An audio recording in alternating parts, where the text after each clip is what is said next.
Me mandan el link, porfa, para compartirlo.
Pone ahí en las redes que ya vamos a comenzar para que la gente no se vaya.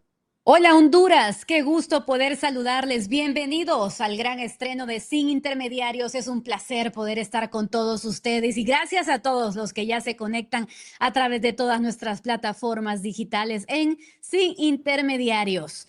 Hoy arrancamos con una entrevista exclusiva, nada más y nada menos, con el expresidente de la República, Juan Orlando Hernández, el hombre que fue el más poderoso de Honduras, que gobernó por 8 años nuestra nación y que de un día para otro fue a dar a una prisión en Nueva York.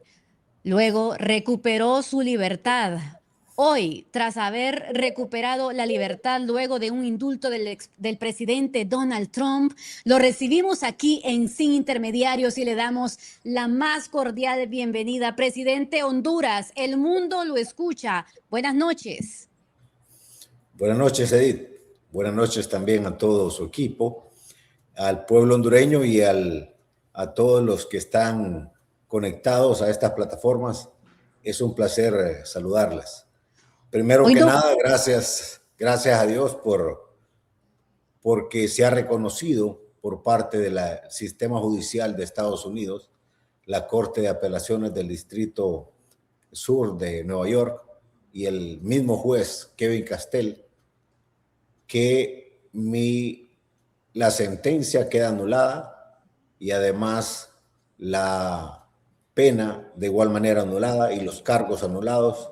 Le doy gracias al Señor porque Dios siempre supo que yo era inocente y gracias a las miles de personas que oraron, que con sus buenos deseos le pidieron al Señor que intercediera y como Él siempre supo que yo era inocente, estoy libre porque soy inocente aquí hablando con usted.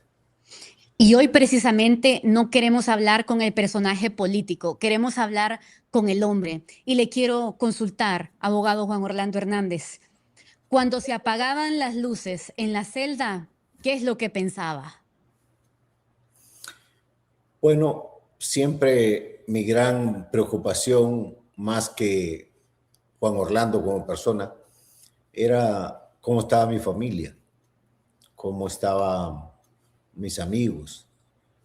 Fíjese cómo estaba el país, porque llegó un momento ahí encerrado donde llegué a entender que Dios era el que me iba a proteger y a Él me encomendaba y que Él en sus manos estaba mi destino y llegué a comprender con mucha claridad que no importa los riesgos, las amenazas o cualquier situación que vivía ahí encerrado, era él, mi ángel protector o el ser supremo que iba a velar por mí.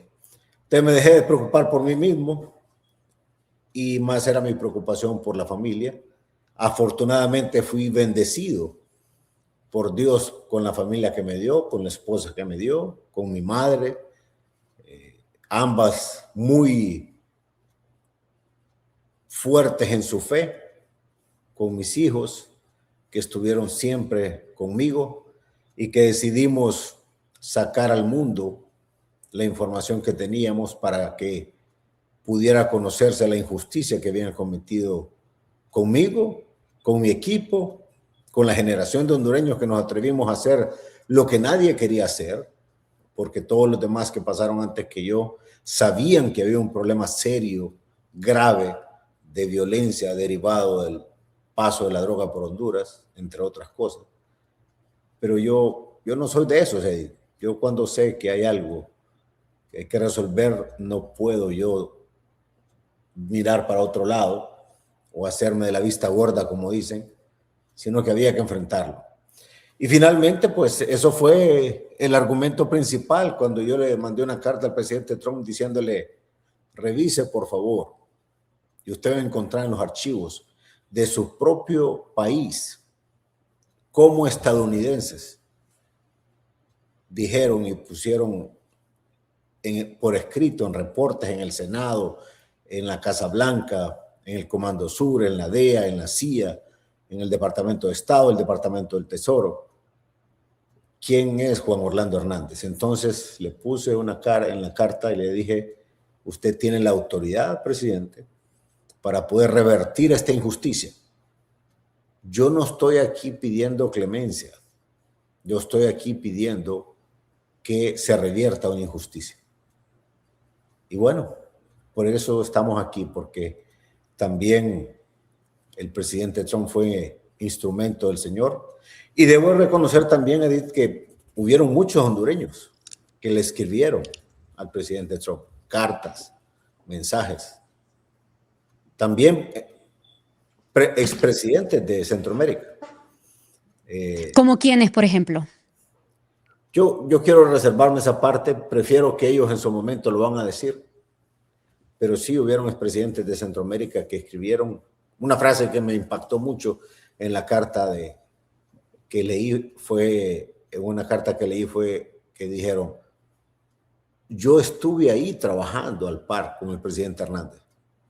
No entiendo ese juicio, dice, porque yo sí sé que trabajamos juntos en la lucha contra el narcotráfico. Y lo hicimos, dice, con gente también de Estados Unidos. Entonces, por eso es que el presidente Trump, cuando le preguntan por qué, él dice, porque fue una cacería de brujas la que le hicieron a Juan Orlando, porque lo trataron injustamente, porque usaron la justicia como arma política. Y finalmente la Corte de Apelaciones tomó la decisión, el juez Castel también, y quiero apuntar algo muy importante, que parece menor, pero es muy significativo. Los mismos fiscales que me acusaron, mi abogado los llamó antes y les dijo, ¿qué van a hacer ustedes? Porque yo voy a pedir que se anule la sentencia, la condena y se eliminen los cargos de Juan Orlando.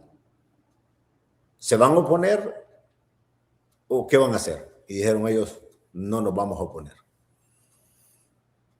Entonces, ellos sabían que todo este tema estaba nada más basado, estas acusaciones, en testimonios de personas a quienes yo les afecté o les destruí sus imperios del mal y tenían no solamente el deseo de venganza, manifiesto públicamente entre ellos, grabado en videos, sino que también ellos tenían el interés de salir libres a pesar de los horrendos crímenes que habían cometido, se quedaban con sus familias en Estados Unidos o en otro país protegidos, pero además gozaban de plata, de dinero que les permitía la DEA o el sistema mantener. Entonces, claro que para ellos imagínense personas que están acostumbradas a vivir, crecieron todo el tiempo, mintiendo, asesinando, haciendo de todo, ir a decir cualquier cosa inventada en contra de Juan Orlando para salvarse, para ellos era como quien dice la lotería. Pero Dios es fiel, es justo. Y aquí estoy, y por eso yo aprovecho para decirle a los hondureños y a todo el mundo que nos está viendo, no importa la situación tan difícil que se viva, no importa que usted se haya caído, que esté ahí en el suelo, que sienta esa sensación de depresión o incomodidad. No, levántese, tenga fe, siga para adelante y pídale a Dios que le ayude. Y la noche, por muy larga que sea y oscura, siempre va a terminar y va a haber un amanecer después. Así es de que no se me desanime, dele para adelante. Usted, abogado, lo tuvo todo y lo perdió todo. ¿Cuál fue la noche más amarga que pasó encerrado en esa celda y que usted pensó que nunca iba a salir de prisión? ¿Lo pensó en algún momento, sinceramente? Fíjese, Edith, que no. Yo siempre tuve fe que iba a salir. Siempre tuve fe que mi caso iba a salir al público y que se iban a dar cuenta que habían cometido una gran injusticia y que obviamente se iba a revertir. Ahora, claro. ¿Por qué no perdió la fe? ¿Por qué no la perdió? ¿Qué lo motivaba? ¿Qué le decía Orlando Hernández en su interior, encerrado en una celda? No perdas la fe. No sé, había algo ahí que no sé cómo describírselo, pero siempre tuve esa sensación de que esto iba a ser pasajero. ¿Se volvió más cercano a Dios en ese momento? No, ¿O no? sin duda, sin duda. Porque al final yo estaba convencido de que si no era por Dios no iba a salir de ahí. Óigame, es el país más poderoso del mundo el que me Por tenía supuesto. acusado. Es una trama de tantas mentiras que también al ver cada día mentira tras mentira y cómo se contradecía un testigo con otro y cómo un documento oficial de Estados Unidos decía totalmente lo contrario a lo de los testigos, eso me hacía sentir de que tarde o temprano eso iba a salir y eso iba a hacer que Estados Unidos revirtiera la injusticia que cometieron conmigo. Vamos a ver, le doy un detalle. A ver. ¿Cómo es posible que el entonces vicepresidente de Estados Unidos, Joe Biden, en Guatemala, y cuando usted quiera, métase al sitio web de la Casa Blanca y ahí está, dice él en Guatemala, presidente Hernández dice, me señala a mí, nosotros apreciamos, reconocemos que usted arriesga su vida y la de su familia por esta lucha en contra del crimen organizado.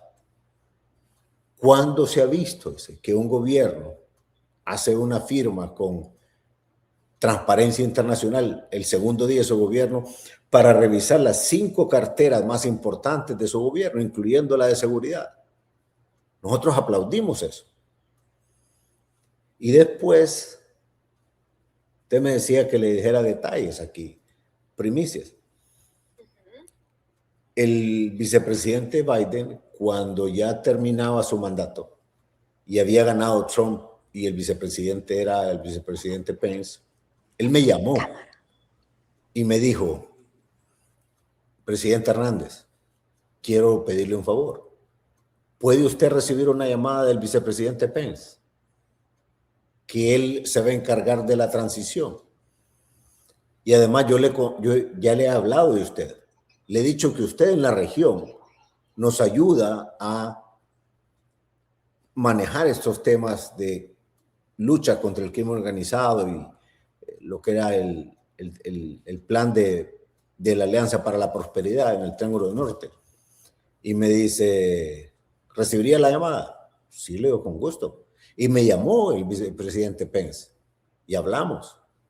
Y ahí empezamos. Y todavía después cuando ya toma posesión el presidente Trump y el vicepresidente Pence, me dice Jorge Ramón Hernández Alcer, me está llamando el asistente, me dice, de el ex vicepresidente Biden y me pide una reunión con usted.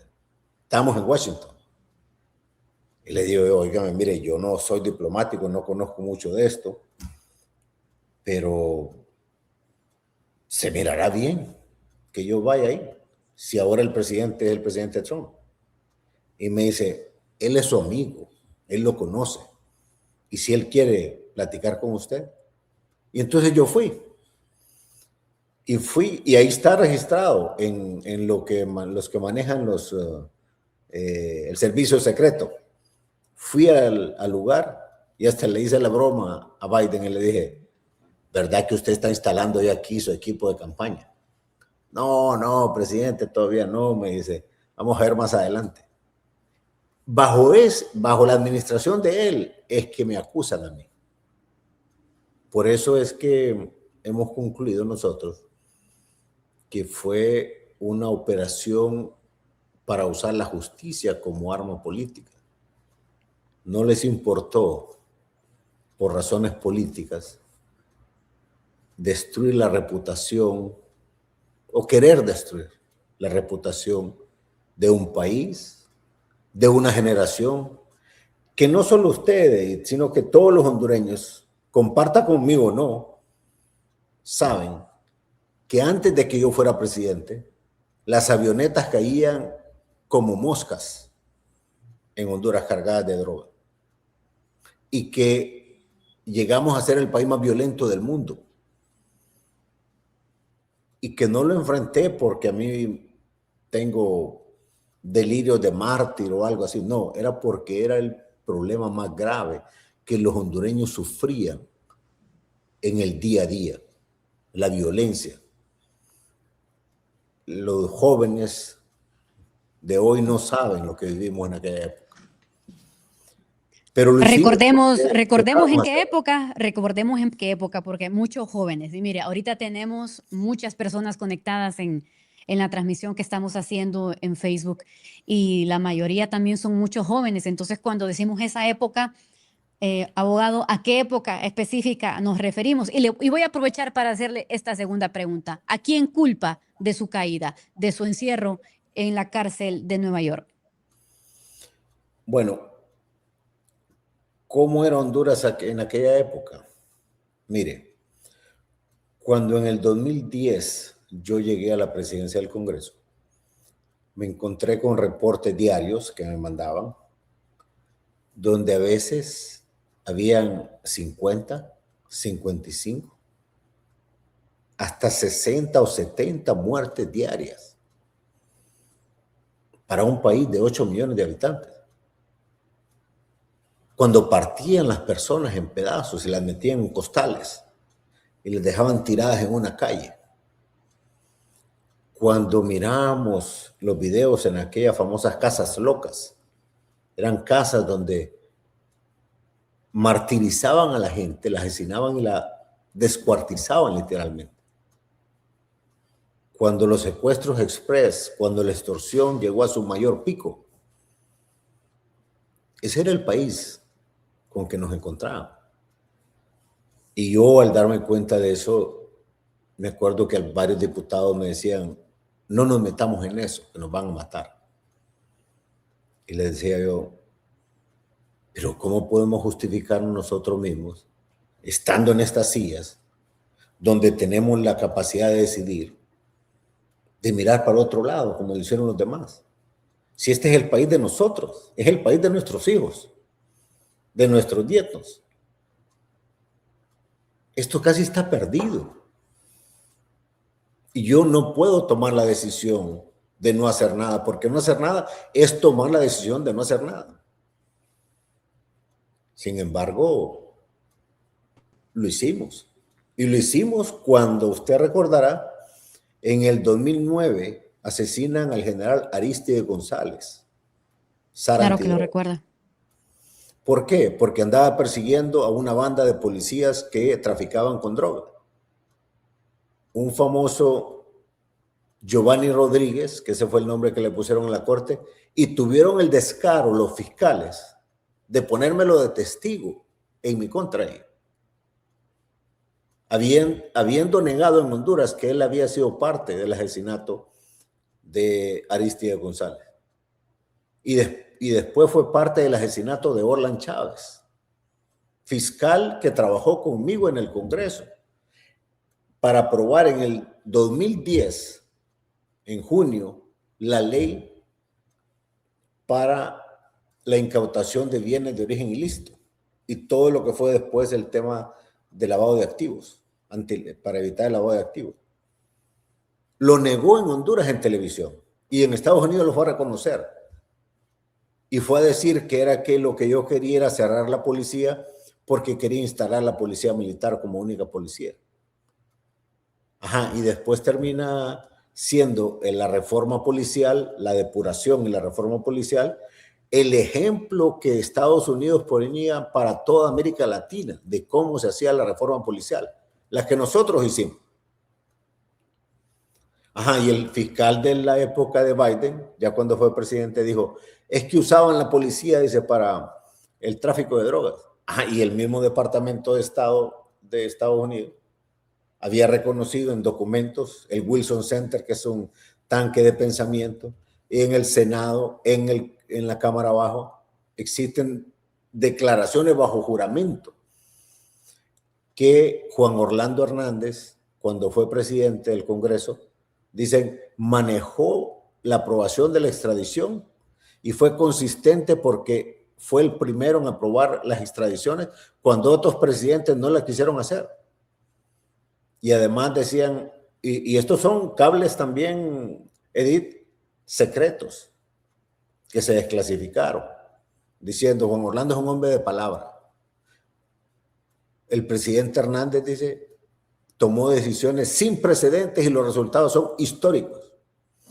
Para que un jefe del Comando Sur, un general de 4 estrellas, un marine como John Kelly, haya dicho bajo juramento en el Senado que yo me reuní con él en secreto antes de que tomara posesión, ya habiendo sido yo presidente electo.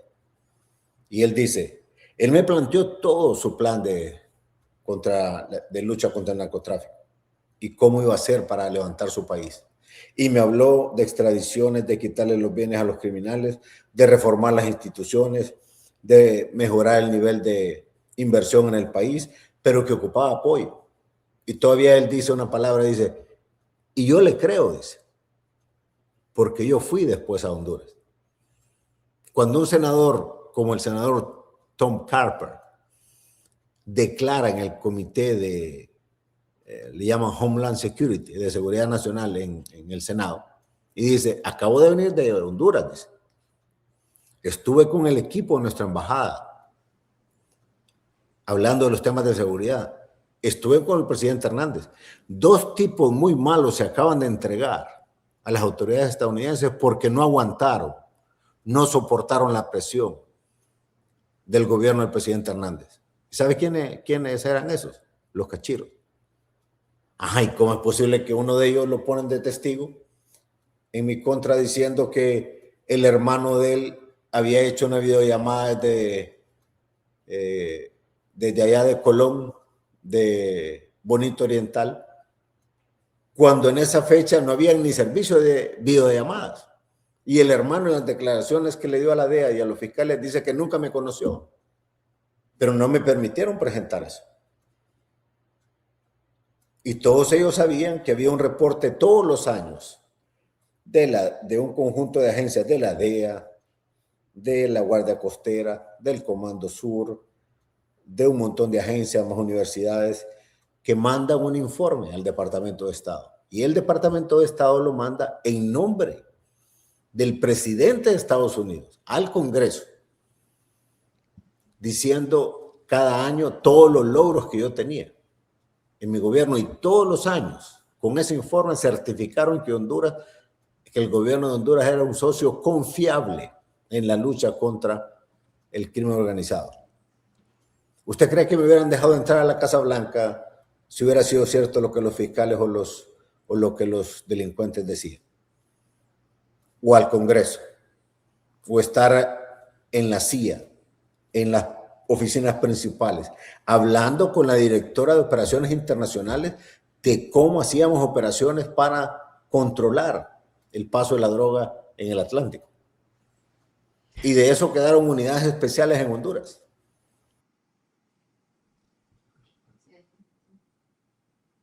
Claro.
¿Usted? Perfecto. ¿Y usted? Sí, bien. Pero aquí la pregunta puntual es, porque hemos escuchado a lo largo de estos años, abogado Juan Orlando Hernández, la trama que se trazó para llegar hasta su captura y su encarcelamiento. ¿Tuvo tiempo usted de descubrir, de desmenuzar y de ponerle nombre y apellido o nombres y apellidos a las personas que planificaron su caída, su encierro? Ahora lo entiendo claramente. Mira, esta fue una operación donde participaron varios sectores. Uno de ellos obviamente fueron los narcotraficantes, que con el ánimo de vengarse, con el ánimo de salir de prisión, de quedar protegidos en Estados Unidos o en otro país, con otra identidad, ellos y sus familias, y gozar de parte del dinero que ellos tenían. Tenían suficientes motivos. Bueno, le voy a contar algo. Los cachiros estuvieron en aquel video, ellos grabaron aquel video con los líderes de Libre como unas 3 semanas o 2 antes de las elecciones del 2013. El famoso video de la mitad para el comandante. En ese video no solamente hablan de la mitad para el comandante, ahí se habla de cosas más profundas. Yo le invito a usted que con su acuosidad lo escuche con detenimiento y con audífonos. Pero recuérdenos qué más se dice, recuérdenos y lo vamos a buscar también. Recuérdenos qué más se dice. Ahí básicamente dice, la única opción que tenemos es que ganen los de Libre. Y dice Mata Ballesteros, porque de esa manera van a montar la constituyente y eliminan la extradición. Ajá, ¿y qué partido eliminó la extradición años después? Ya todos sabemos. Luego dicen el cachiro, y además nos van a eliminar todas las demás leyes que nos afectan. ¿Y de a qué leyes se referían? Todas las que usted había aprobado. A las que habíamos aprobado durante el 2010 al 2014 en el Congreso. Pero después dicen, tenemos que apoyarlos porque ellos son nuestra única garantía, nuestra única opción. Y luego uno de los líderes de Libre dice, entre broma y en serio, le dice, apóyenos, porque yo no quisiera verlo en un avión que se lo lleven para allá, para Miami. Ajá, ¿y qué significaba eso? No solo era que ganara Libre, era que no querían las leyes que yo había promovido y no me querían a mí de presidente. El problema para ellos es que terminé ganando las elecciones. Y ¿sabe qué? 2 semanas después, y esto lo digo porque ya es público, está en un reporte del New York Times, usted lo puede ver, donde los 2 hermanos cachiros se reúnen con agentes de la DEA y con fiscales de la DEA, hablando ya de cómo llegan a un acuerdo. Y una de las primeras preguntas ¿Sabe cuál fue? Le dije, denos los nombres de los funcionarios y los políticos hondureños que a ustedes les ayudaron en las tareas de narcotráfico y ustedes les pagaron. Y dieron nombres de expresidentes, de policías, de empresarios, de funcionarios públicos, pero nunca mencionaron mi nombre. Ajá, y en ese momento yo era el político de mayor reconocimiento del país, porque justo había ganado la elección y estaba por tomar posesión. Ajá, Entonces, y si no me mencionaron en ese momento, ¿por qué me mencionan 2 años, hasta 2 años después? Entonces entraron los políticos, ¿verdad? Perdón, sí. los narcotraficantes. Entran los políticos, porque los políticos de Libre, los más radicales, querían desviar la atención de lo que se vio en ese video y otras cosas más, porque solo ha salido un video, para desviar la atención y decir, y a mí me decían narcodictador, porque querían desviar la atención de sus verdaderos vínculos y de lo que realmente ocurría en Venezuela. Fue una campaña donde los políticos de Venezuela, los políticos hondureños y los radicales demócratas de Estados Unidos de izquierda, no todos los demócratas, también se unieron en ese proceso. Y además, para un fiscal y para un agente de la DEA, enjuiciar, condenar a un presidente o expresidente es un gran trofeo. Entonces se unieron todos esos componentes. Pero mire, no hubo un estadounidense que se sentara a decir, yo vi un video, yo vi esto o esto, lo otro de Juan Orlando. No presentaron un audio, un video, no presentaron un documento, no presentaron absolutamente ninguna prueba material en mi contra, porque no la tenían. Entonces, yo no estoy acusando a nadie, pero sí me hago la pregunta, ¿cómo es posible que existiendo ese video de los líderes de Libre, que es una evidencia material, y que el cachiro que lo filmó dice que sí les dio el dinero y no proceden contra ellos y sí proceden contra Juan Orlando sin existir ninguna prueba material dicha por los mismos testigos? Todos los testigos que estuvieron ahí, mis abogados le preguntaron, ¿tiene usted un video? No. ¿Tiene usted un audio? No tengo. ¿Tiene usted un documento? No. ¿Tiene usted una llamada telefónica? No. ¿Algún mensaje? No. ¿Usted no tiene nada? No, no tenemos nadie. ¿Qué es lo que tiene? Todos ellos decían, solo nuestra palabra. Y por eso es que cuando llega el juicio, Edith, me dice varias gente, lo que se vio en ese juicio, presidente, es que no había ninguna prueba. Ahora, le pregunto, abogado, ahora que gobierna su partido, ¿usted cree que los que salieron en este video que me ha mencionado sí tengan alguna investigación o algún requerimiento por parte de las nuevas autoridades que rigen la justicia hondureña? No, no lo sé, no puedo decir que lo vayan a hacer o no, porque en ese caso, si es de acuerdo a la justicia hondureña, no es como aquí.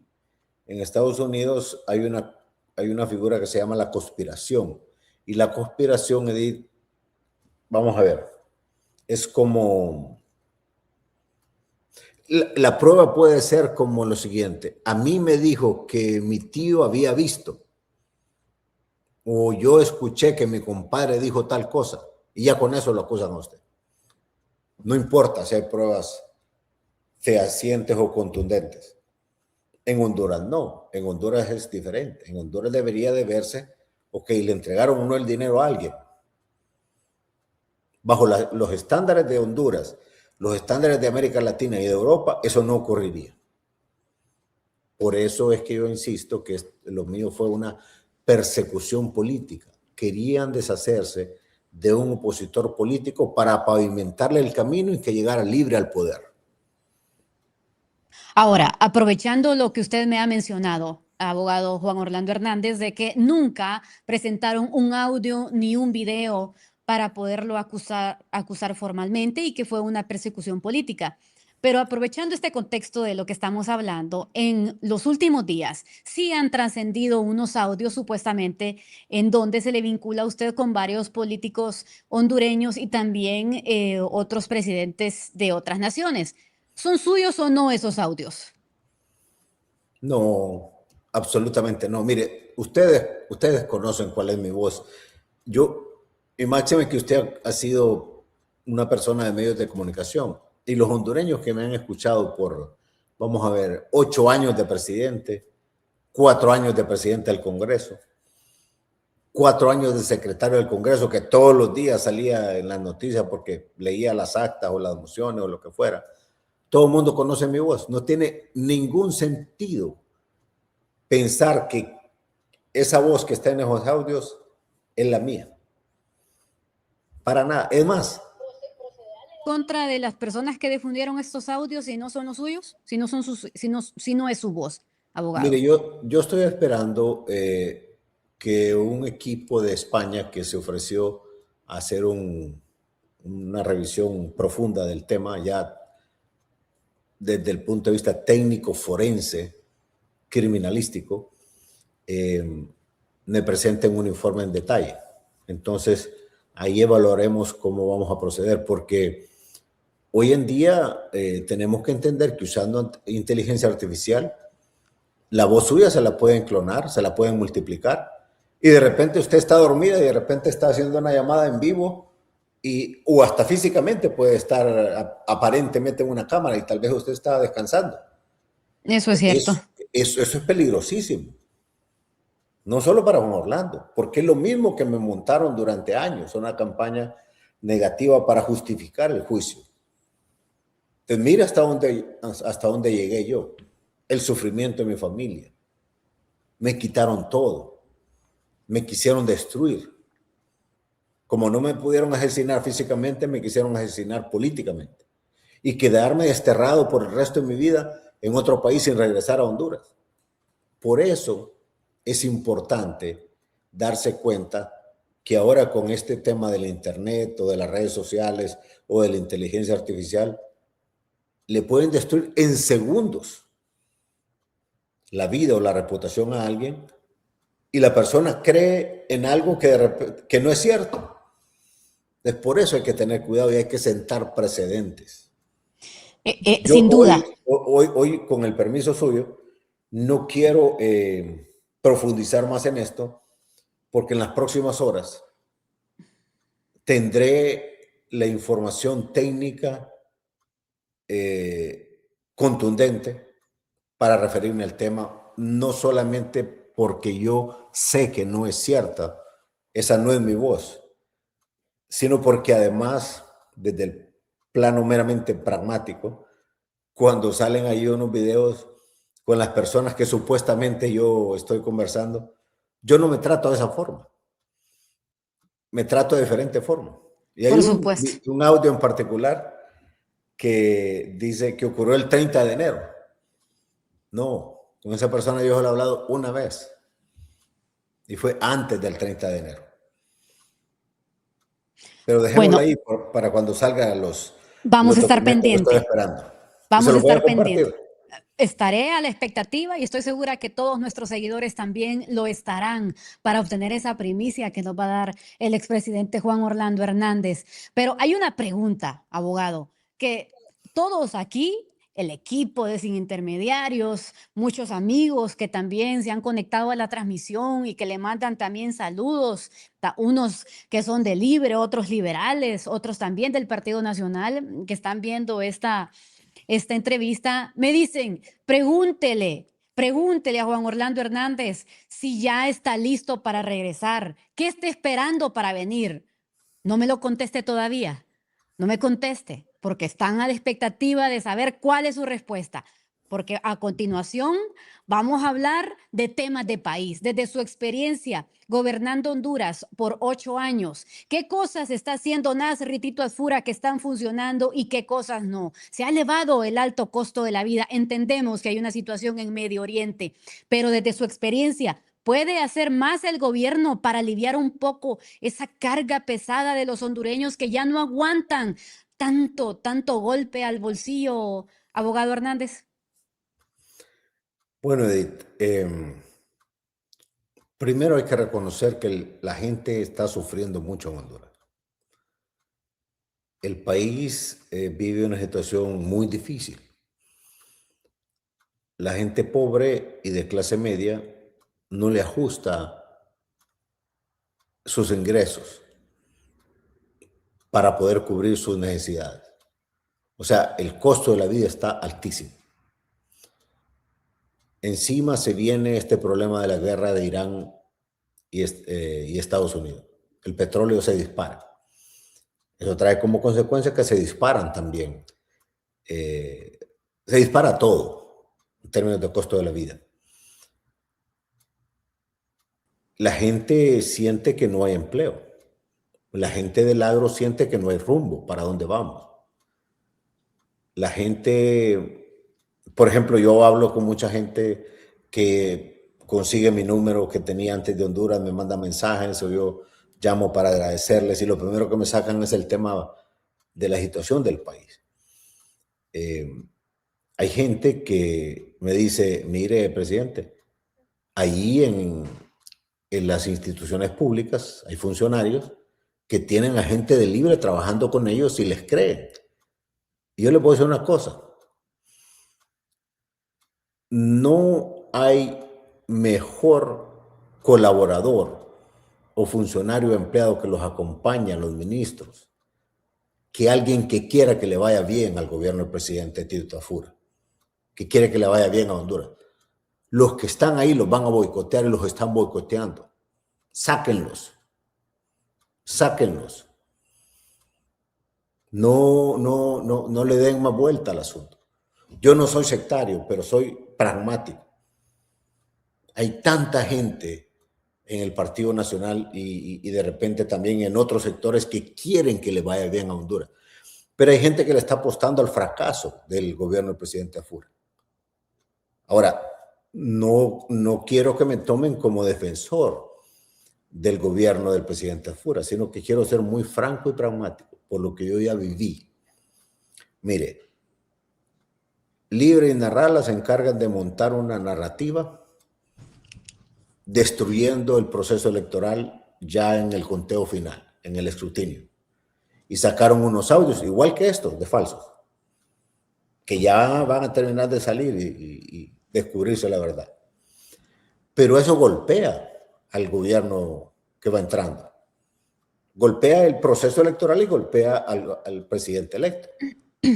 Luego, no hacen transición. Para que entienda el pueblo hondureño, transición es la gran oportunidad para el nuevo gobierno de que al tener su plan de gobierno puede ir a ver qué es lo que hay en cada Secretaría de Estado y una vez viendo eso sabe qué es lo que es posible hacer o qué hay que ajustar o no. Pero no le dieron transición al presidente Tito Afura. Luego de eso, tuvo que irse a dar cuenta de qué problemas habían en cada Secretaría de Estado, qué bombas habían. Mire, hay tantas que solo le voy a mencionar una. Me dio a mí pesar porque no lo quería decir la gente del gobierno, quizás porque no lo sabían a tiempo, pero yo sí me di cuenta porque yo tengo mucha relación con productores de granos. En el Lima dejaron vencer miles y miles de quintales de granos de la reserva estratégica. Y ahorita que vamos a una sequía y que después van a venir lluvias torrenciales que van a destruir un montón de cosas, sin esa reserva estratégica estamos con un gran problema. Pero no querían decir que los del gobierno anterior dejaron vencer. Vencer significa tenerlos por un periodo tan prolongado o que están con gorgojo o que los frijoles, por mucho que usted los ponga en agua y los cocine, van a estar duros. Pero ¿por qué no lo quieren decir? ¿Por qué? Y tomo en cuenta lo que usted acaba de decir y estoy segura que los nacionalistas y esas bases que se encuentran pidiendo que les cumplan las promesas de campaña al actual gobierno, que les den empleo, son los más felices. Al decir usted, presidente, acaba de decir que el gobierno actual debe de sacar a todos los mandos intermediarios que son de libre, porque son los que están prácticamente boicoteando el gobierno de Tito. Eso es lo que me acaba de decir. Pero también me está diciendo, ¿por qué ellos no lo sacan y por qué no dicen los errores que encontraron del gobierno anterior? Bueno, yo lo que sé es que cuando me di cuenta, yo tenía una entrevista como esta con un periodista de apellido Recarte de Ciguatepeque, y yo le dije, no sé si me dieron la información correcta, pero investigue usted. Va a investigar si en el Lima existe esto. Va a investigar si en Dicta, allá en Comayagua, ocurrió esto con el mejor banco de genética porcino. Es decir, las mejores razas de cerdo que dejamos junto a los taiwaneses en Dicta, en Comayagua, si están como nosotros los dejamos o los vendieron, y todo lo que era el banco de genética de lo que era aguacate, ya el cruce del aguacate indio con el aguacate Hass y otro tipo de frutales y vegetales, pero no dicen nada los que están en Dicta. Pero el que entró en el Lima, sí lo dijo. Lástima que entró un poco tarde, pero lo dijo y lo enfrentó. Entonces, lo que le quiero decir es que bombas como esa existen. Y otras cosas, los dejaron amarrados con un montón de contratos que no pueden a veces sin así rápidamente nombrar gente nueva que vaya con el compromiso de sacar adelante al gobierno del presidente Afur. Entonces, eso tiene que hacerse, porque si no, 4 años se van así. Y le pusieron tantas trabas y trampas que requieren de actuar rápidamente. Por ejemplo, mucha gente me habla a mí del tema de seguridad y yo les decía, miren, aquí hay buenas prácticas ya. Aquí ya se sabe qué funciona y qué no y cómo se puede mejorar. Es de sentarse con los operadores de justicia y empezar. ¿Qué fue lo que nos dio resultado a nosotros? Montar Fusina. Usted sabía que en la Constitución de Honduras el Consejo de Defensa y Seguridad estaba desde 1982, pero nadie lo echó a andar. Una vez viéndolo con el general Pacheco, le digo, no, a esto hay que desarrollarle una ley y ponerlo a funcionar. Y de ahí sacamos el concepto de Fusina ahí en la parte operativa. Militares, policías, dirección de inteligencia que la creamos durante mi mandato, el tema de la ATIC, el tema de fiscales, jueces, trabajando coordinadamente, aunque cada quien en su campo, pero siendo efectivos. ¿Por qué la jurisdicción contra la extorsión no funcionó tan bien? Pero llegó libre y desmontó la dirección de lucha contra maras y pandillas que nació de la lucha anti-extorsión. ¿Y por qué cree que lo hizo? ¿Por qué cree que lo hizo? ¿Había algún interés? ¿Había de repente algo que pagar por la campaña? Tantas cosas que se dijeron en redes sociales. ¿Por qué cree que desborotó todo lo que usted había hecho en materia de seguridad y anti-extorsión? Yo creo que es importante investigar bien ese tema. Yo solo puedo decirle que en un documento que no puedo yo revelar en detalle, un informante argumentaba que había un compromiso de apoyar a Libre para desmontar la dirección antimaras y pandillas. Y la desmontaron. No estoy acusando directamente, solo estoy diciendo lo que yo leí. Y la pasaron a la policía. Y aquí quiero decir algo. Aquí a veces siento yo que dicen, que el ministro de Seguridad, que no se engañen, ni se pierdan, ni hagan política barata. Aquí todas las instituciones, el ministro de Defensa, el Estado Mayor Conjunto, el jefe del Estado Mayor Conjunto, todas las Fuerzas Armadas, el ministro de Seguridad, toda la policía, la Dirección Nacional de Inteligencia e Investigación, todos, que la mayoría son civiles, los fiscales, el Poder Judicial, todos tienen que trabajar en conjunto. En conjunto. ¿Cómo se hizo? No le quieren llamar Fusina, no le llaman Fusina. Póngale otro nombre. A mí me encantó hoy precisamente minutos antes de conectarnos, miré una noticia que el presidente del Congreso, Tomás Zambrano, estaba diciendo que tiene que haber un trabajo ya de interoperabilidad entre las fuerzas de seguridad, defensa y del sector justicia. Ahora, Esa es también la decía, forma de enfrentar la situación.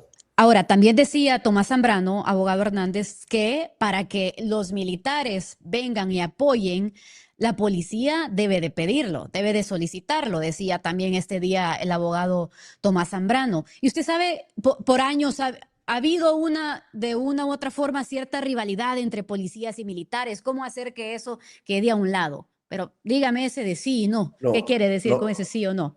sí, no. Es cierto, cuando, cuando hay una crisis de la magnitud que se está viviendo hoy, entonces se puede llamar a las Fuerzas Armadas para que trabajen en los temas de seguridad.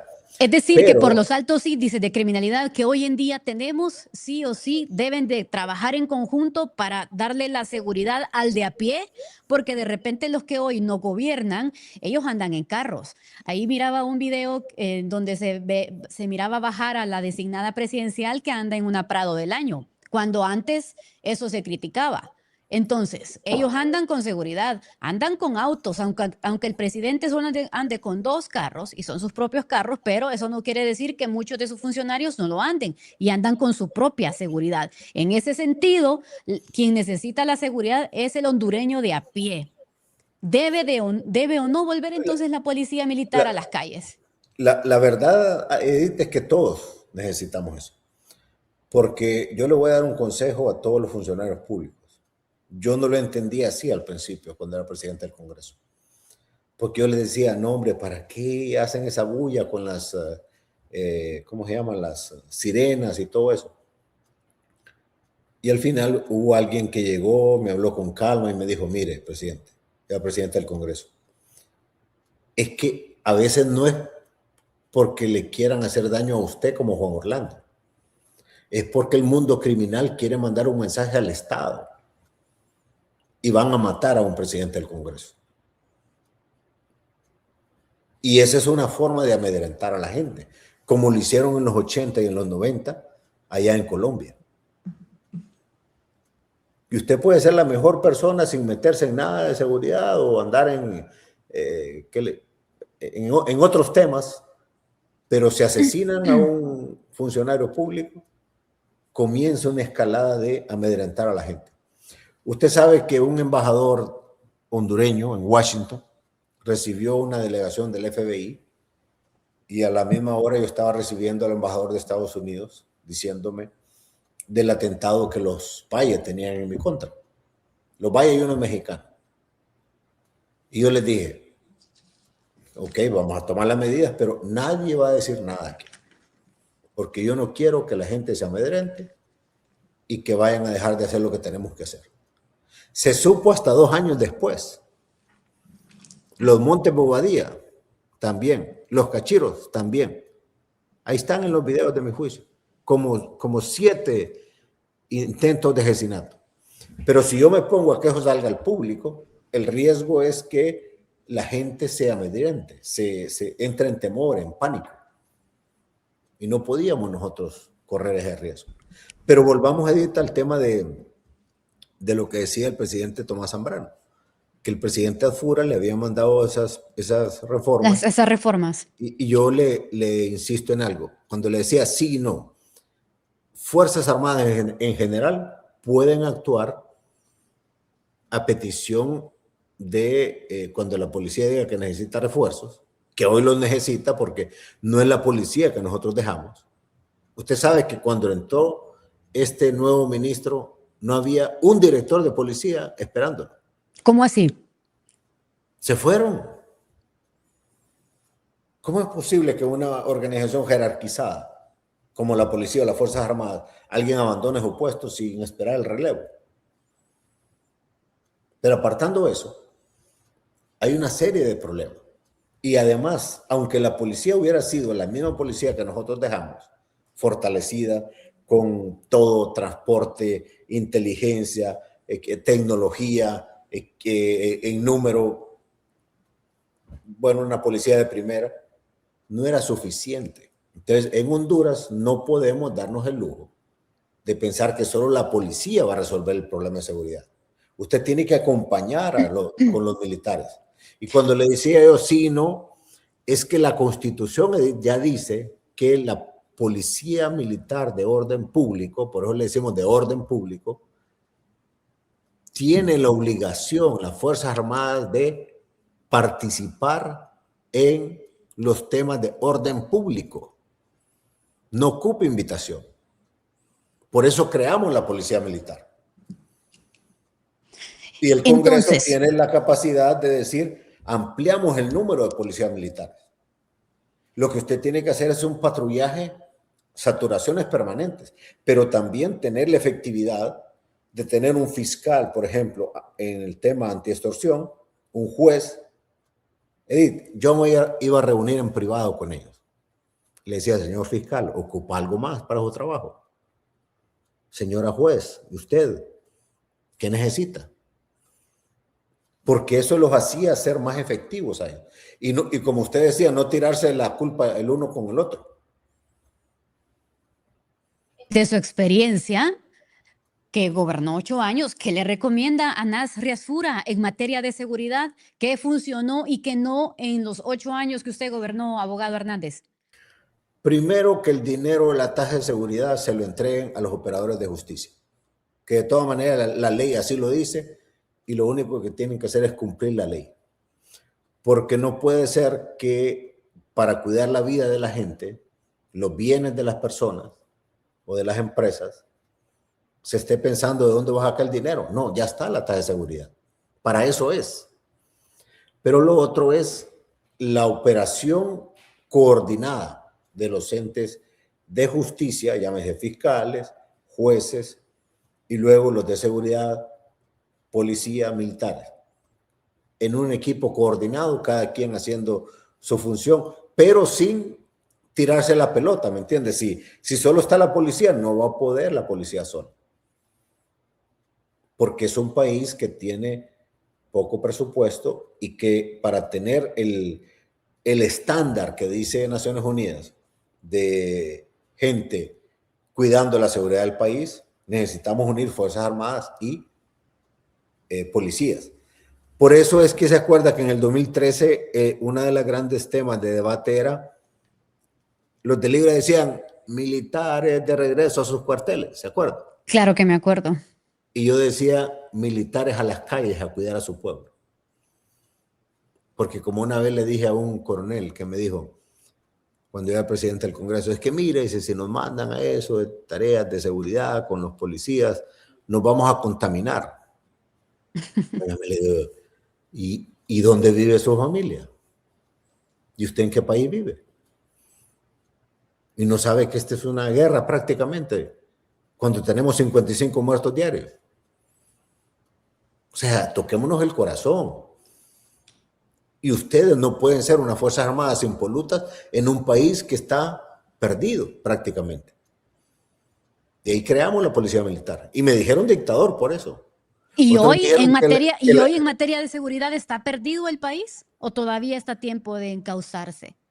Yo creo que el presidente Adfura tiene personal ahí calificado.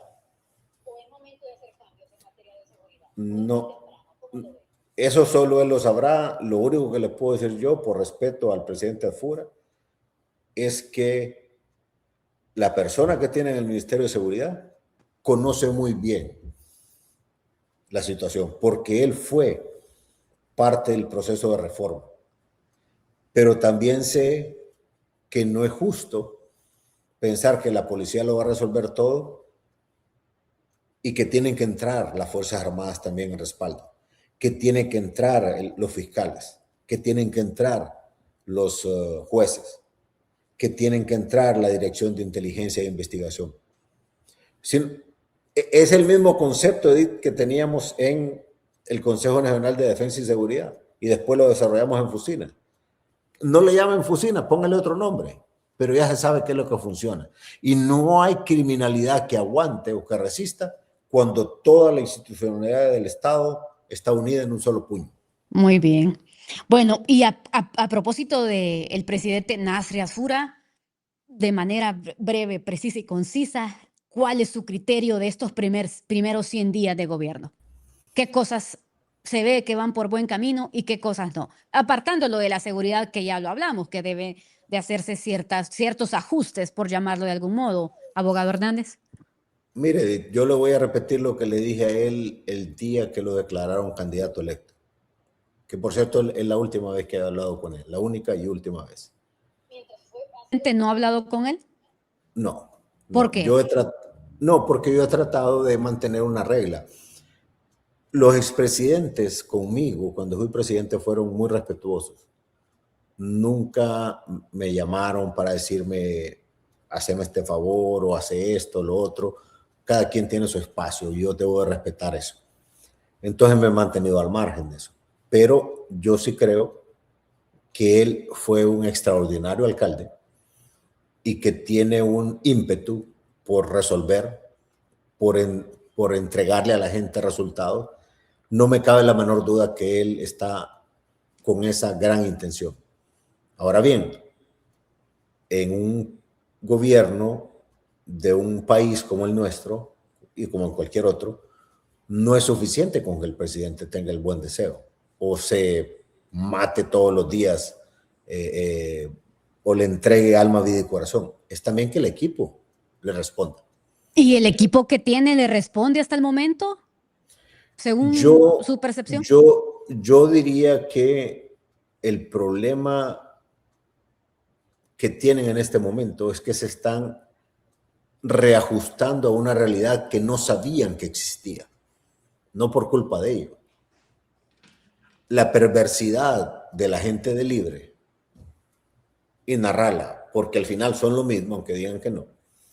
Y ya lo va a ver usted en el mismo guión, atacaron el proceso electoral, acosaron a los consejeros del Consejo Nacional Electoral. Afortunadamente, los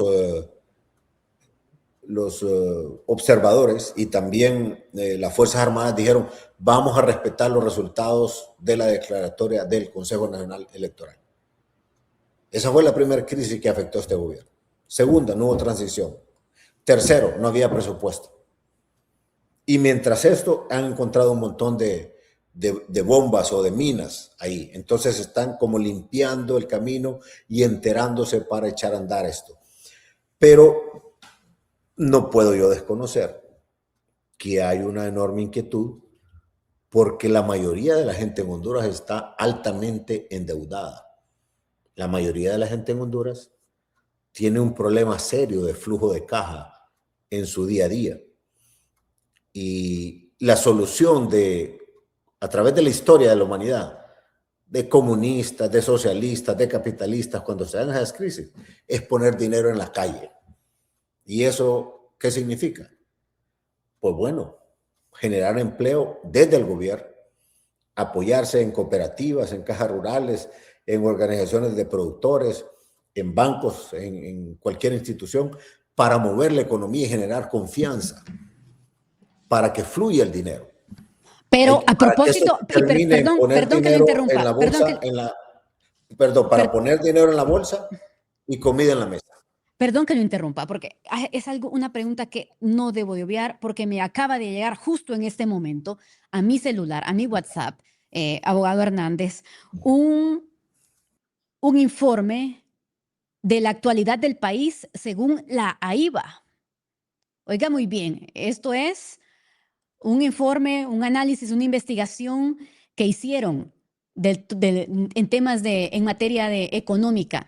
Y hay algo muy importante que podemos destacar acá, y es que parte de la percepción es, además de las carencias y las limitantes que tiene el pueblo hondureño, es que perciben a este gobierno como un gobierno elitista, que solo se está enfocando en la parte privada y está descuidando lo más importante, que fue quien lo llevó también al poder, y es la gente de a pie, la gente que a veces ni gana el salario mínimo y que no tiene cómo llevar muchas veces el sustento a su casa. ¿Es este gobierno, a su criterio, un gobierno elitista Y también le pregunto, presidente, porque está ligado a su partido, el Partido Nacional de Honduras, las acciones que hoy tome Nasri Juan Asfura con todo su gabinete, porque al final del gobierno no van a decir José Augusto o no van a decir Luis Castro, no, van a decir el gobierno de Papi a la Orden, el gobierno de Tito Asfura.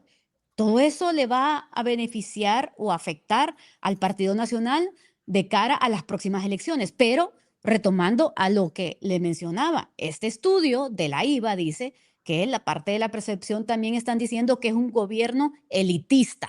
¿Cuál es su criterio? ¿Cuál es su opinión, abogado? Bueno, vea, voy a contestarle haciendo un replanteamiento. Es mi creencia que cuando la gente ve que el Partido Nacional gana las elecciones, el Partido Nacional representa una marca, o sea, un estándar. Dicen, si el Partido Nacional gana, hay orden en Honduras. Si el Partido Nacional gana, hay seguridad en Honduras. Si el Partido Nacional gobierna, existe apoyo a los productores del campo para asegurar comida en la mesa a precios accesibles. Si el Partido Nacional gana, el gobierno apoya a los más pobres para darles un mínimo de dignidad y ayudarles a que se valgan por sí mismos. Eso fue lo que hicimos con el programa Vida Mejor. Ahora usted le puede llamar de otra forma, pero ese tema está en el ADN del Partido Nacional por más de un siglo, cuando hablamos de justicia social. Yo tuve un debate una vez con un expresidente del COEP de San Pedro Sula, originario de San Pedro Sula, y me decía, es que hay que enseñarle a pescar a la gente. Claro, estoy de acuerdo con vos, Leo. ¿Y qué vas a hacer con la madre que no puede dormir porque no tiene dinero para comprarle medicinas a su hijo que está grave o no tiene cómo darle de comer? El deber del Estado es apoyarla.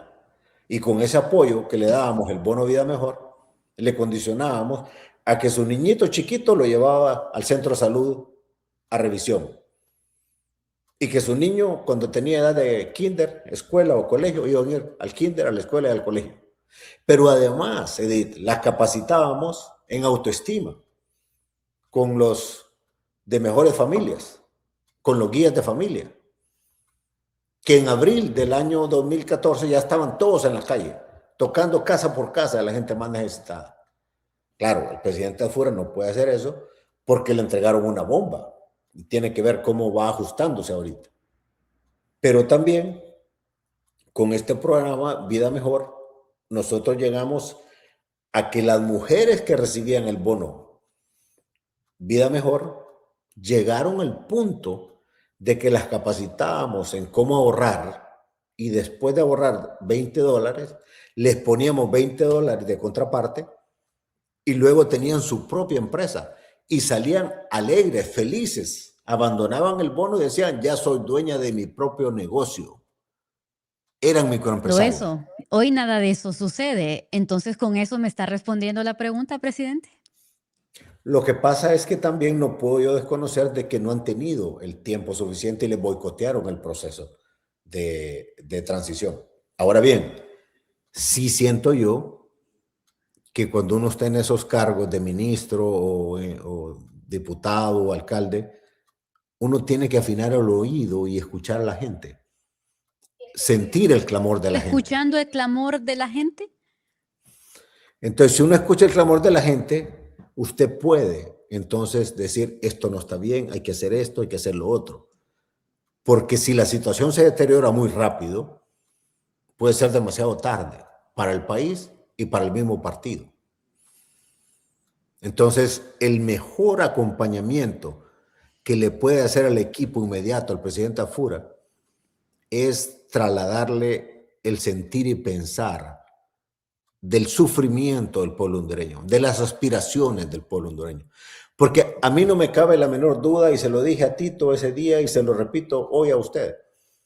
No solamente Tito es un hombre noble, el presidente afuera lo mira un hombre diligente, con ganas de hacer algo. Pero uno solo no puede, es todo un equipo. Pero se necesita también tener un soporte político que le dé fuerza en el gobierno de ejecución, y eso solo lo va a hacer con gente que cree en su partido, en sus propuestas. O si hay una alianza en las propuestas de esa alianza, pero no lo va a hacer con la gente de Libre que está ahí porque lo están boicoteando.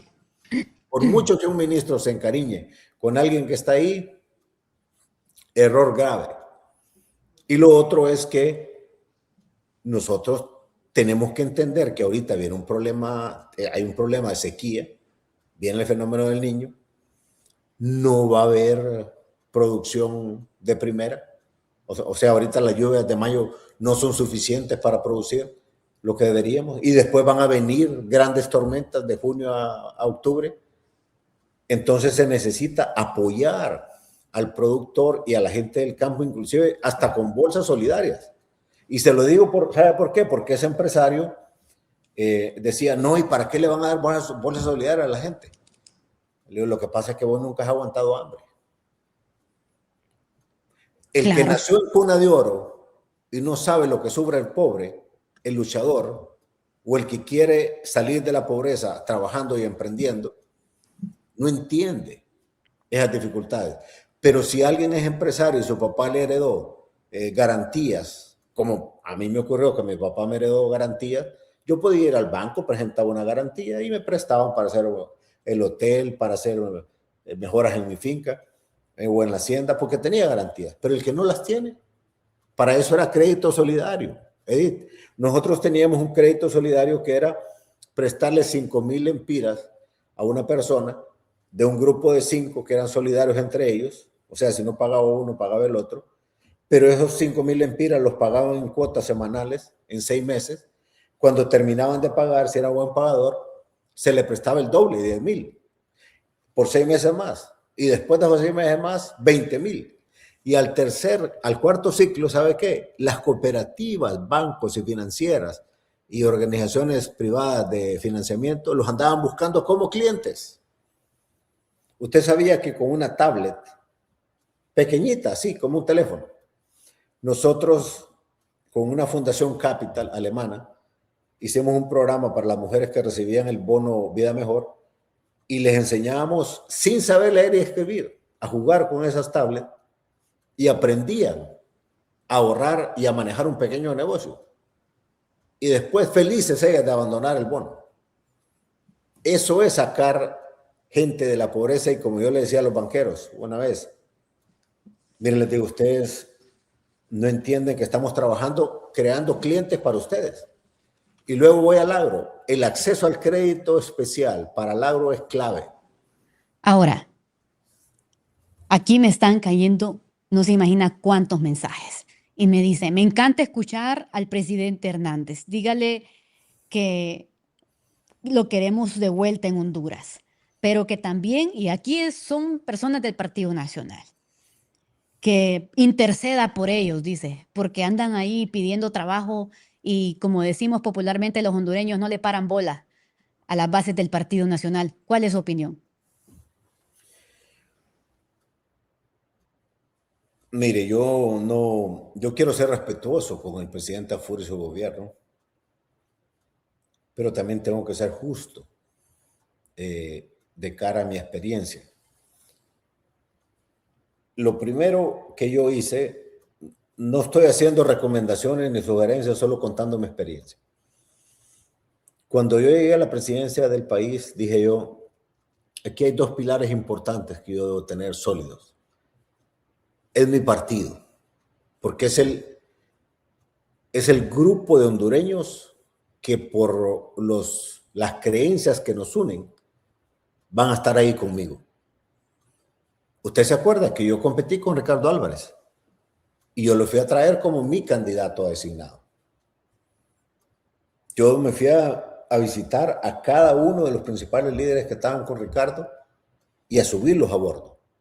A Miguel Pastor, al Chino Castillo, a todos los que compitieron esa vez.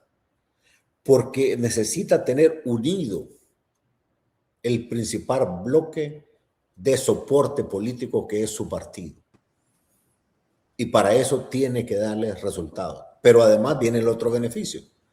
Dígame usted, ¿quién más interesado en que le vaya bien al gobierno del Partido Nacional de Tito Afura que un nacionalista comprometido? Si tiene uno de libre ahí, el ministro ahorita podrá pensar, o un director, este me está haciendo esto. No, ellos están adoctrinados para boicotear después el problema. Y de repente, de ahorita ya lo están boicoteando. Mientras que la gente nuestra tiene no solo la aspiración, es la oportunidad para tener gente leal y comprometida a luchar, a trabajar día y noche para que le vaya bien al gobierno. Entonces, yo diría con todo respeto a los que acompañan al presidente afuera, no se engañen en esa parte. Claro. No se pierdan. La gente que mejor les puede ayudar, que va a estar ahí hasta las 12 de la noche, se lo llaman a las 5 de la mañana, a las 3, ahí van a estar para apoyarles, es la gente de su propio partido, porque les costó llegar. Y lo otro es que han sufrido tanto los 4 años, persecución, angustia y dificultades. Eso todavía es como un booster más para echarlo todo al asador, para que le vaya bien al partido, al gobierno del presidente Afur.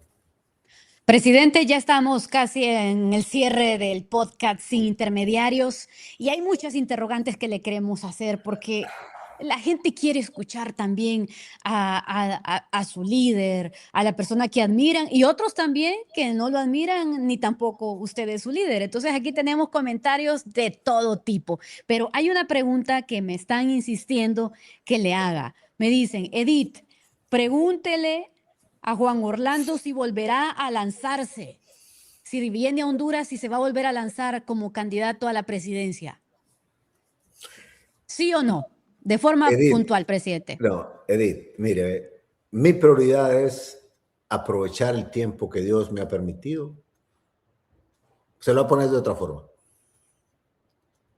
Yo le doy gracias a Dios, no solo porque estoy en libertad, sino porque salí vivo de la cárcel.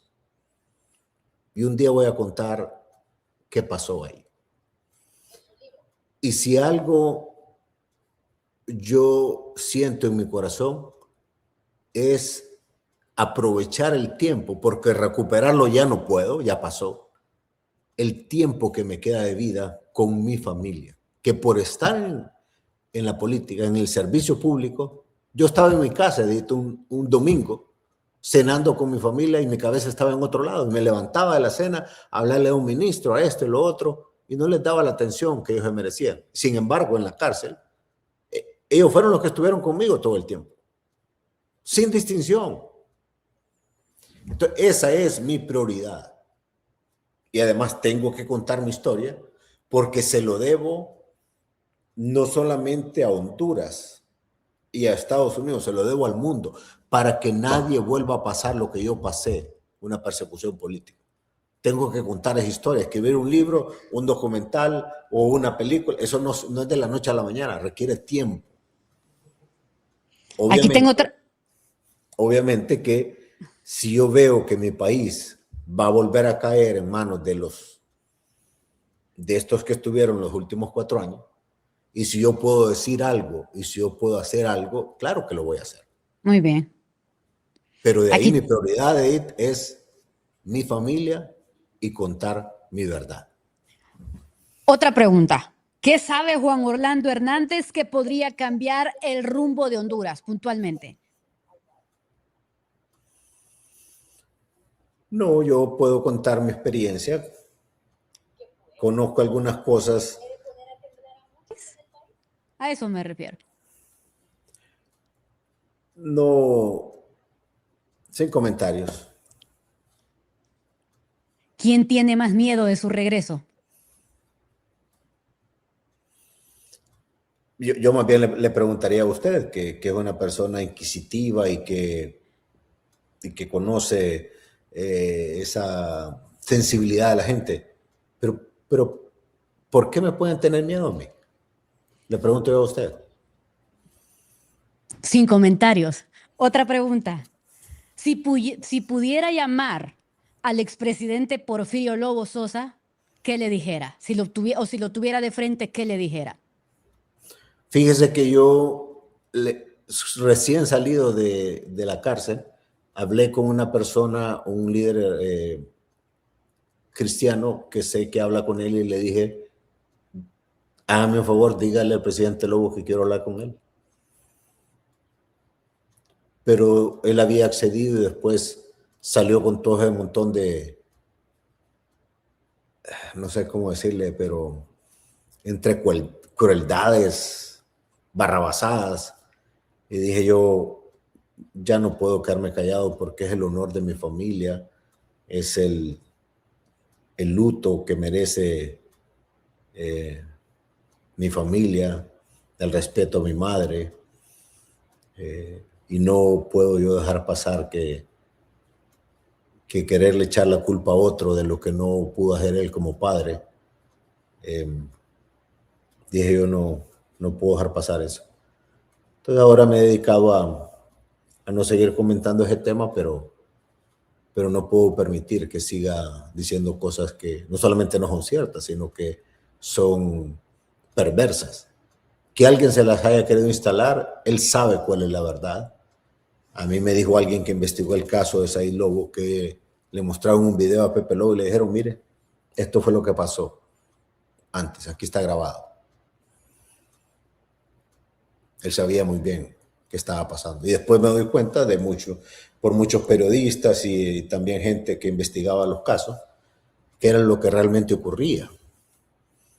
Entonces, no, por respeto a la familia Lobo, no quiero seguirme refiriendo a eso, pero tampoco voy a permitir que digan mentir. Comprendo. Si pudiera regresar 20 años atrás, ¿qué cambiaría? Tal vez, Edith, no enfrentar tantos problemas al mismo tiempo. ¿Cómo Creo cuáles? mire, ve.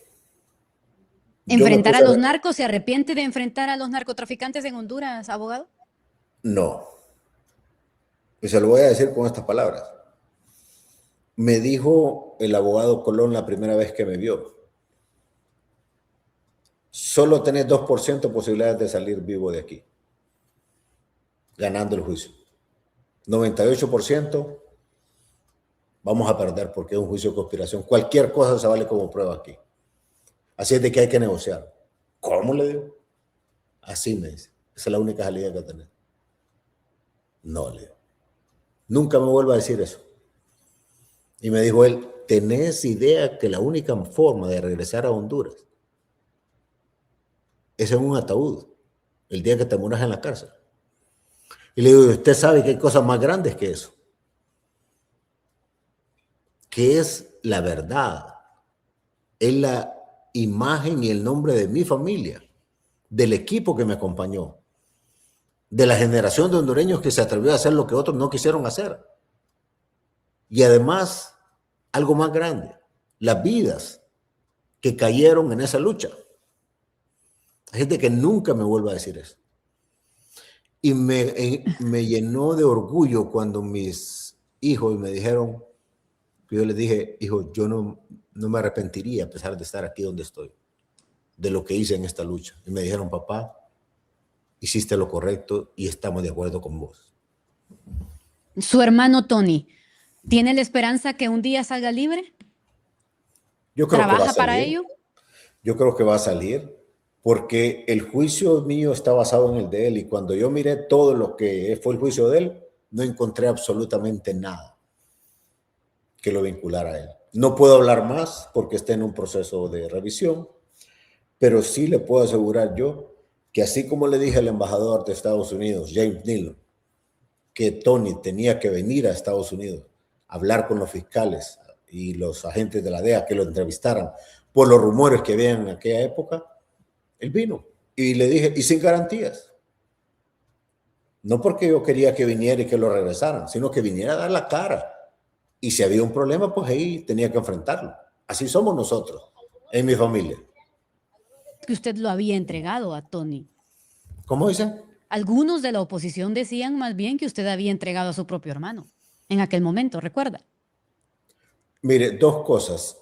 A él lo detuvieron aquí en Estados Unidos, pero sí hay un cable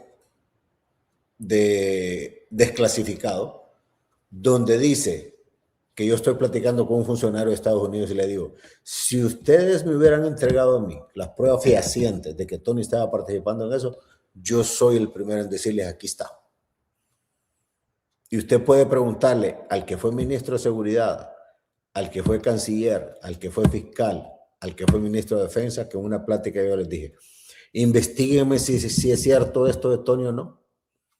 Todos regresaron en diferentes tiempos cada quien, pero vinieron y me dijeron, no, no es cierto. Porque si ustedes saben algo, procedan. ¿Y lo Así ha somos vuelto a nosotros en ver? la familia. ¿Y lo ha vuelto a ver a su hermano? ¿Lo ha ido a No, visitar? no puedo hacerlo ahorita. ¿Ha visto a su madre últimamente? Gracias a Dios que sí. Sí he visto a mi madrecita. ¿A su familia todavía no le han regresado la visa? ¿Va por ese proceso? ¿Espera volverlos a ver y abrazar? Sí, claro que sí. Espero que eso va a ocurrir. Sé que Dios me va a conceder eso. Más Ah, temprano que tarde, primero Dios. yo sé que a diario usted habla con ellos, pero estoy segura que nos están viendo en este momento. ¿Cuál es el mensaje? ¿Qué les quiere decir ahorita? Ahorita, Juan Orlando Hernández a su hijo Juan Orlando, a sus hijas, a su esposa, a su madre, a sus hermanos. ¿Qué les quiere decir? Que soy bendecido por Dios con la familia que me dio. Mire, yo sé ¿Lloró que los, alguna vez? ¿Lloró yo alguna sé, vez cuando estuvo en la cárcel pensándonos? ¿Lloró perdón, alguna vez? yo sé que los abuelos todos somos, como dicen, en mi pueblo dicen, es que los abuelos son arcahuetos y que no sé qué, pero al final lo que la gente quiere decir es que el amor de un abuelo o el tratamiento de un abuelo es diferente al de un padre a un hijo. Y yo tengo dos nietas chiquititas que van creciendo. Me he perdido 4 años de la vida, no verlas crecer como yo quisiera, pero son especiales. Es decir, hace 2 días mi nieta más chiquita estaba en un evento y es tan especial ella que me mandaron fotos de diferentes familias que ni siquiera yo conocía por la manera en que ella se comporta. Así de platicadora, de entradora. Yo no soy así. Se parece al abuelo, entonces. No, yo no soy tan entrador como ella. Es tan carismática, se parece a mi hija menor. Pero, y mi hijo, un padre extraordinario. Extraordinario. Mi nuera igual. No digamos mis otras dos hijas que salieron por todo Honduras de frente diciendo, mi papá es inocente y volverá, al igual que Ana, que mi mamá. Y cuando decían mucha gente de la oposición, y aún de algunos del partido, decían, están locas estas señoras o estas mujeres. Y miren cómo es la convicción, porque yo le dije a mis hijos, Edith, el día que salió la noticia de la extradición, los puse en una videoconferencia a todos y les dije, hijos, está pasando esto.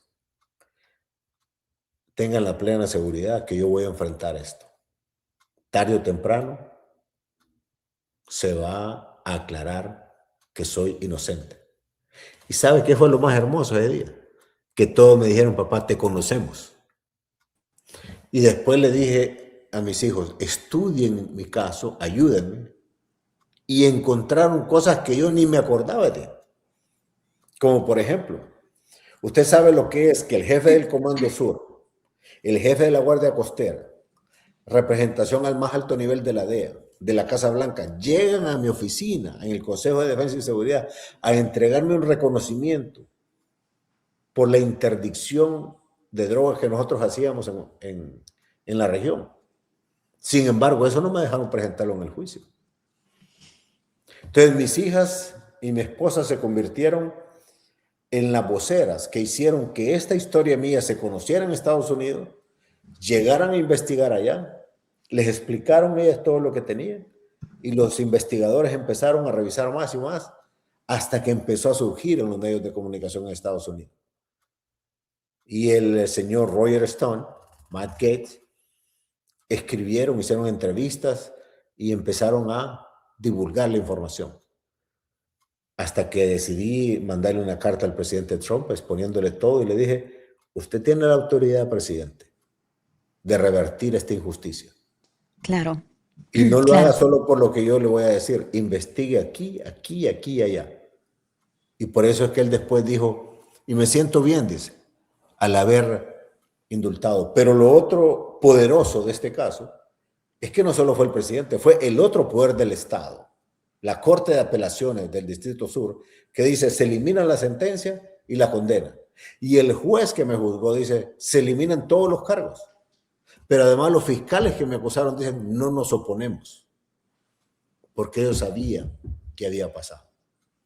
Claro, tenemos 5 minutitos antes de despedir este podcast, abogado Juan Orlando Hernández, y tengo aquí una interrogante. ¿Cómo le gustaría que lo recuerden en la historia de nuestro país dentro de 20, 25, 30 años cuando mencionen su nombre de manera concreta? Como el indito pero parado que vino de tierra adentro, hizo cambios que no se habían hecho en Honduras para atender a los más pobres, que se sentían excluidos, o más bien se sentían despreciados y utilizados por los políticos, porque llegamos a lugares y a personas que jamás un gobierno había llegado con vida mejor. El que produjo ese acceso al crédito a los que creían que el sistema no estaba diseñado para que ellos pudieran avanzar. El que promovió que sí se podía darle seguridad al pueblo, atracción de inversiones. Y algo por lo que creo que tal vez no hoy o en 5 años, pero en unos 10 van a entender por qué los esquemas especiales para poner a Honduras en el mapa del mundo, para atraer inversiones como las zonas económicas de desarrollo, las sedes, son un instrumento extraordinario para Honduras. Probablemente no lo entendieron hace algunos años, algunos, pero en unos 10 años todo el mundo va a decir, eso era necesario. Tenía razón aquel indito pelo parado que venía de la aldea del Río Grande gracias al Empira. La otra pregunta. ¿Cuál es el mensaje, abogado Juan Orlando Hernández, que usted le manda a sus amigos y a sus enemigos? Mire, voy a empezar por mis enemigos. Yo no los considero enemigos, tal vez ellos sí a mí. A los que me hicieron todo esto, no les guardo rencor, lo he hablado en el seno de mi familia y les he dicho, no tenemos que guardar rencor contra nadie, porque eso más bien le daña a uno el corazón. Pierde energía, pensamientos, tiempo en eso. Eso no vale la pena. Y le decía yo a mis hijas y a mi esposa, si yo me encuentro a Narrala o a Mel o a cualquier otro de los que anduvieron en todo eso, yo me acerco, los saludo y además les doy un abrazo. Yo no me voy a sentir mal. Si ellos se sienten mal, es un tema de ellos. Y me dijo una de mis hijas, pero si es que Narrala dijo que te dispararan a todo tu entorno. Y le dijo yo, las palabras se toman de donde vienen, hija. Entonces, sentir sentamos las bases, con esto me sentiría yo satisfecho, Edith. Claro. Que los hondureños en su mayoría en esa época, en 20, 30 años, o el día que yo me muera, digan, se sentaron las bases de que Honduras puede ser un país seguro, de que puede ser la primer potencia en Centroamérica en logística, porque por eso hicimos todo el canal seco y todo el acuerdo con Nicaragua y dejamos los planes, el estudio de prefactibilidad para el puerto de Amapala, Palmerola, el otro aeropuerto internacional de San Pedro y de Roatán certificado, para ser una base logística para el continente y ser también número 1 en turismo de toda la región, el número 1 en producción de alimentos de Honduras y el Caribe. Y con eso nosotros despegamos. Y ahora he aprendido los últimos 4 años, tenemos que trabajar agresivamente en que nuestros jóvenes se preparen rápidamente, ya no se necesita ir a estudiar tanto a universidades o maestrías, en ser especialistas en el manejo de la inteligencia artificial. Yo creo que las becas que dejamos 2020, en un 50% deberían de estar dedicadas a eso. Y mandar también a estudiar gente, seguir mandando, estudiando gente a otros continentes, como lo hicimos con casi 3,000 personas, que nunca se había visto. 17,000 becados aquí en Honduras. Y obviamente algo que a mí me llena de mucha satisfacción, yo hoy lo hablaba con un amigo que está aquí en Estados Unidos, el programa Vida Mejor es darle dignidad a los que más lo necesitan, que son la mayoría, y eso sirve para educarlos a que salgan adelante y se valgan por sí mismos. Así me gustaría ser recordado. Muy bien. Finalmente, ¿volverá? A eso no le ponga duda. Le voy a decir una cosa. A ver. Solo Dios puede evitar que Juan Orlando Hernández regrese a Honduras. Si algún político, si algún empresario o cualquiera está pensando que lo van a evitar, no lo van a evitar. Solamente el Señor. Porque hay una particularidad en mi caso. Como yo soy de aldea, de tierra adentro, la gente de las ciudades a veces no comprende ese sentimiento. Uno que nace en el campo es muy apegado a la tierra. Entonces voy a luchar para recuperar también los bienes que me quitaron, porque el 80% de esos bienes son herencia de mi padre. Y es donde yo nací. Y ahí quiero estar, tranquilamente. Eso es lo que yo aspiro. El día que yo llegue le voy a avisar, con tiempo, para que usted sepa el día que voy a llegar. Muy bien. Ya tenemos fecha entonces, presidente. Fíjese que estoy ahorita esperando nada más de las autoridades de Honduras lo que ellos llaman un análisis de perfil de riesgo, porque sí hay algunas amenazas ahí, pero también, como yo me digo a mí mismo, el día que Dios se lo quiera llevar a uno de aquí, ese día va a ser. Así es de que en eso no voy a reparar yo. Pero ellos dicen, mire, que no puede. Entonces, bueno, hagan el perfil de riesgo, háganlo rápido, minimicen o reduzcan los riesgos, está bien. Pero si se tarda mucho, de repente, ahí voy a estar en un avión, en una aduana, entrando y que tomen la decisión que tengan que tomar.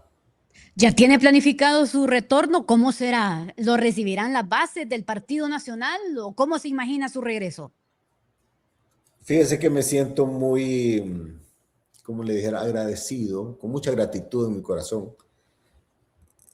No hay persona con la que no hable para agradecerle o para saludarle que no me digan, díganos el día que usted venga porque ahí vamos a estar. Que yo voy a llevar estos buses, que yo voy a llevar a mi mamá, y sobre todo tanta gente que me dice mi mamá y nosotros siempre lo hemos tenido en oración.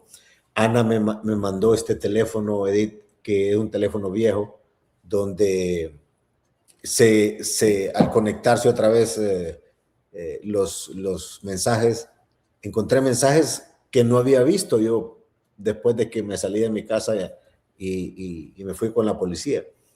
Entonces ahí miro tantos testimonios de gente y ahora también que lo veo, gente en iglesias que me tenían oración, en grupos de oración. Entonces a todos ellos yo les estoy muy agradecido. Mi gratitud es enorme. En mi corazón lo que tiene es eso, agradecimiento. Por eso es que no hay espacio, ni tan siquiera para resentirme o molestarme. No. Estoy agradecido con Dios y con la gente que le habló, le pidió a Dios que hiciera este milagro. Así es de que por eso no. Pero claro, también uno siempre tiene esa actitud de, los del Empira podemos ser muy callados y tranquilos, pero cuando toca enfrentar las cosas, toca, ¿no? Y como dicen, como quieran, quiero y como se pongan, puedo. Muy bien, le agradecemos mucho por atendernos en este estreno de Sin Intermediarios, todo el equipo hermoso que tenemos aquí detrás de cámara.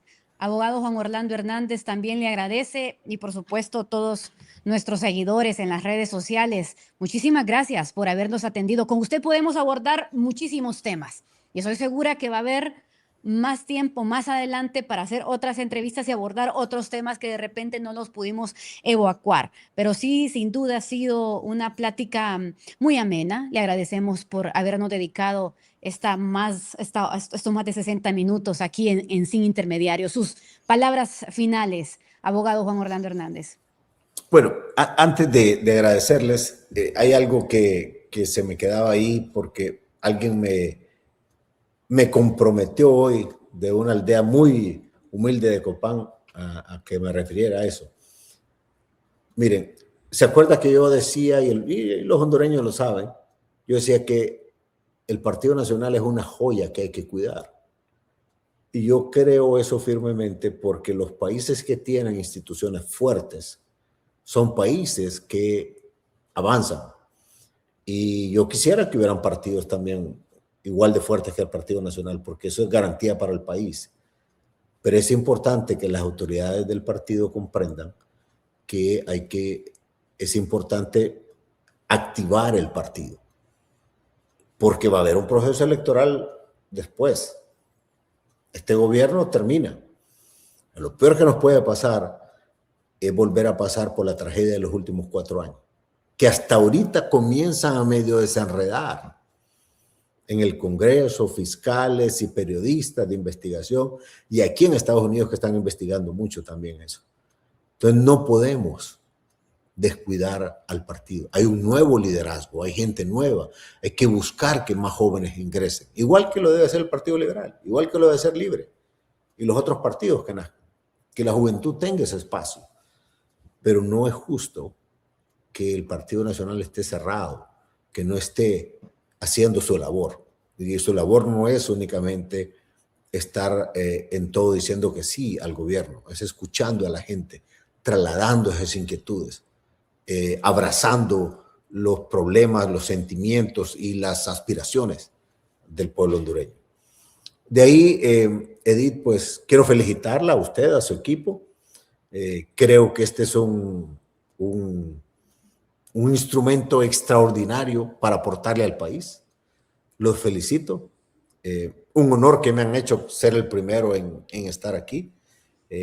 Espero seguir estando cuando usted así lo considere y conociendo su estirpe de ímpetu de darle para adelante a las cosas. Ese es el ejemplo que necesitamos de los hondureños. Que los hondureños nunca agachen la cabeza. De cualquier dificultad siempre se va a salir. Se los digo yo que he pasado por altos y bajos y quizás soy de los hondureños y mi familia la incluyo, de los que hemos pasado de las cosas más difíciles en la vida, pero de la mano de Dios y dándole siempre con fe para adelante, por muy oscura que sea la noche, siempre termina y amanece con un sol brillante. Por muy fuerte que sea el huracán, se va a terminar y se sale adelante. Así es de que no se me decaigan. Hay que salir adelante con fe y con ganas. Si se siente mal, usted saque espíritu, ánimo de donde sea, pero salga adelante. Yo se los digo porque soy testimonio de eso. Así es de que muchas gracias, Edith, a usted y a su equipo. La felicito. Muchas gracias, abogado.